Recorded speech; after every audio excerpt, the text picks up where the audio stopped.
The Assembly of Stars. The Galactic Council chamber was a vast cathedral of metal and light, suspended in orbit above the dead moon of Kyrar. Delegates from 100 worlds sat in a sweeping arc, their visages glowing with contempt, curiosity, or indifference. At the center, beneath the twin banners of the Empire, the High Regent of the Galactic Empire lounged on his obsidian throne. He was a beast of tradition and arrogance, clad in ceremonial armor laced with gold and the bones of extinct Earth species. He didn't stand when Earth's diplomat entered the chamber. Instead, a thin, dry chuckle escaped his throat. "You send a human," he sneered, "and not even a warrior, a woman in cloth armor, bearing nothing but a mouth." A chorus of laughter echoed from the Empire's side of the council. Earth's allies flinched. The others remained silent. The diplomat walked slowly but purposefully across the chamber. Her presence silenced the laughter by degrees. Her name was Ambassador Elena Voss, former colonel, survivor of the Battle of Karsus Ridge, and now Earth's envoy in a galaxy that still thought humanity a joke. Elena paused before the High Regent, her expression unreadable.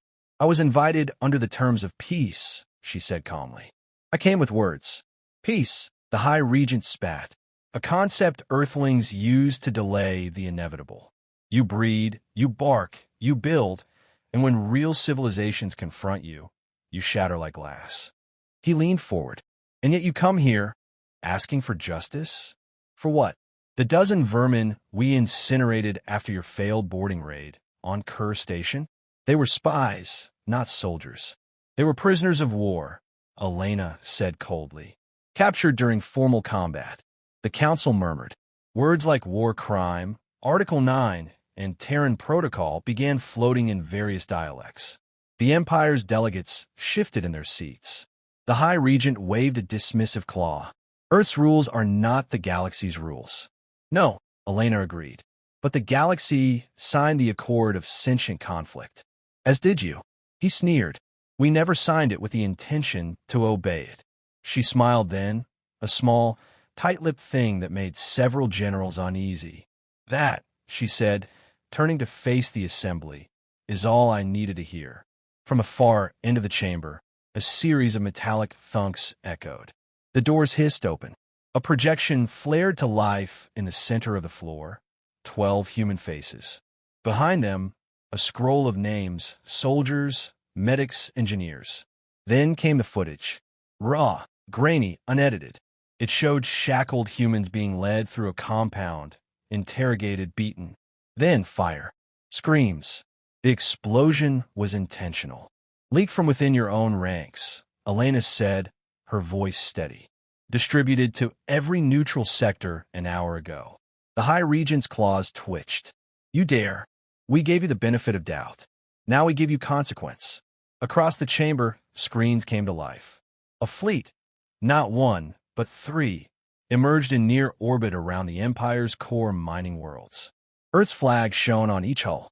Surrounding them were ships of 11 other species, most of them previously neutral. "You mocked our diplomacy," Elena said.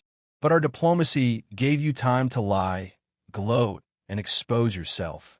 The High Regent rose, a growl building in his throat. "You don't want this war," he warned. "I agree," Elena said. "But Earth didn't start it." She turned to leave. "We're just the ones who'll finish it." Retribution burns in silence. The skies above Zareth Prime were on fire. Once the imperial jewel of the Outer Ring, the mining world now trembled beneath the shadow of Earth-led retribution. The 12 alliances, formed in quiet corridors and darkened signal channels, had become a force the Galactic Empire never anticipated. They had always believed in superiority through size, age, and tradition. They had never understood the human ability to unify through fury. In the command room of the Earth battleship Resolute Dawn, Ambassador Elena Voss stood in uniform once again, not as a soldier, but as the architect of a reckoning.